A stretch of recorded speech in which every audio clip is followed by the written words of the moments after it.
Welcome to the 4-minute morning, although I don't know how many minutes this video will take, and the date is Crypto Day, Monday, 28th of May, 2018. I'd like to welcome you, and like always, everything within your own risk, own reward.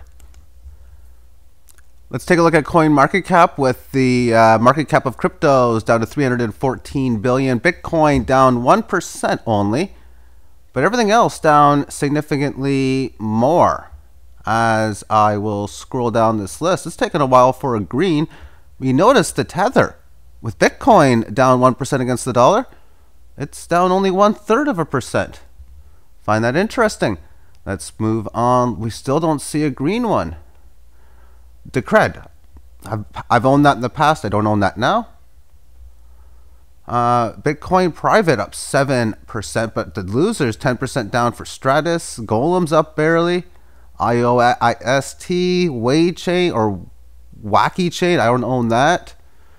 I don't own any of these that are up. Polymath I own. Cybermiles, I've talked about that. It's up 4%. And so on and so forth, as I will finish it off at the bottom of the list. All Sports is up 26. And I say that because I was literally thinking about buying it. I literally was. So, yeah, it sucks.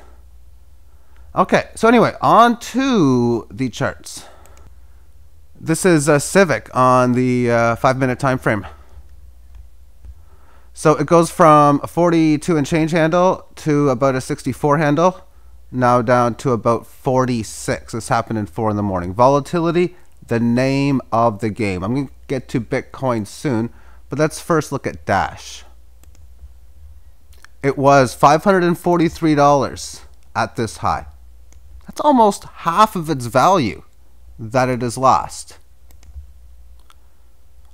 And since this high, well, I'm not going to go in percentage losses. That's better than a 5x loss from its highs. Let's switch this up to a weekly time frame, and I'm not going to calculate the X gains, but depending on where you want to start, that depends on the number. Volatility is the name of the game. Here's the exact same time frame for Bitcoin on the weekly chart. So since this point, it's up 30x.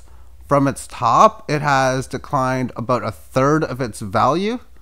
Volatility is the name of the game. Daily time frame gives us continuation of the trend over the last few days, which since the double or even triple red day lower has just been grinding its way lower. When we view such on the 3-hour time frame, we can just see that rate of descent that it has had. You can draw a trend line that matches the resistance and supports on the way down. I'm not going to, but it just keeps the trend in line. For it looks like it's breaking down, and it's going to make at least one leg lower, which its intended target would be this previous low, which would be the 3rd time hit of such an area. I'm not going to say it's unlikely that it holds, but each time you test it, it becomes more probable that it breaks out. And its next intended target, if it goes breaking down below that, would be somewhere around 3,000. Not that, well, it could go that low, but 3,000 is the Fibonacci level. On the single-hour time frame, I want to talk about failed moves, fast moves. This will probably be an 8-minute video now because I got a lot of things I want to go over. And I've talked a lot about those, so I don't want to go much over that. However, this move is either going to be that, or it's going to be resisting its first leg lower. You make the leg lower, and then you make some lower high towards here. So it's either going to be one of the two. Therefore, if you see these support levels hold, you can make moves for this to be a failed breakdown, especially if this thing can make it up to the previous high. But if you see this thing rolling down lower, the trend continues. I'm now next going to take a look at the top loser that I have on my watch list of several dozen codes, which is DNT District 0x, down 11.59% against Bitcoin. What's it doing on the daily? Well, it's left the 18 average of highs. It's broke support. I got 611 as a target. REP, this is the second next one, down 7.7%. We can see several red days in a row. It's going to stop at some point. It's now barely at a leg. It's at the area of support I'd be looking for it to first go to. I think it could extend a little further though. Steam has had this interesting move. Volatility, name of the game. This is short-term movements. Moved to 48, already down to 31.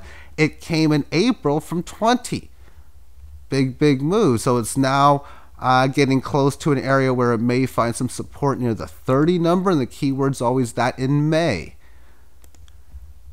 Here's ARDR, ARDR, in a downtrend. Market has one of these lines up and falls through, but look at how many of them there have been in the past. It just means when you see the prices get high like that, if you can sell and buy back, it's not that hard to do.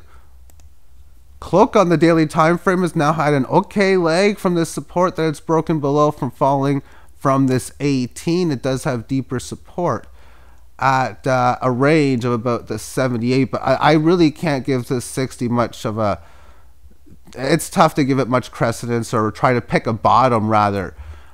Just say I'm confident this is where it's going to stop going lower at around. XEM back at the end of the year, this was close to 14,000 Satoshi. Here we are at 32.77. It has just broken below this level of support. I got a price Fibonacci point that I do give precedence to at around 29.46. Here's some homework for myself, because as this market was going up, whenever you see a market have consistent moves like this above the 18, where it has several legs higher, very good gains, many periods, and then it instantly like this goes below the 18 of lows, is that an area where you can say it's a good top or great selling opportunity? Well, right now it comes up to this 18 average of lows and it's breaking down below. This Cyber Miles code is crazy, as against Bitcoin, it just keeps going up. These two lines represent the Fibonacci, or not Fibonacci, rather the previous high resistance that it's been battling and that it's gotten out above. Against the US fiat currency, it's doing really well, especially with how all the other coins are doing against such. Holding this 18 average, and today just hanging in there with the 18 average of highs. It had a nice little volatile move yesterday as the price action rose up to about 35 cents, pulling back down to 31, now back up to 33. This is, again, short-term stuff there, but this is also traded against a couple other coins. This is the crossing I am deciding to trade mine against, which is against the Binance code, BNB. And in here, this is breaking this level of resistance. And also against Ethereum, another very bullish pattern, as we can see this market doing very well, coming up close to or right at its previous highs, which was in at 61.998. So it's barely breaking out above such. And we'll finish this off by the Bitcoin 15-minute chart, as it's just hanging in there still from its short-term rally. Thank you for tuning in and have yourself a great day. Bye-bye.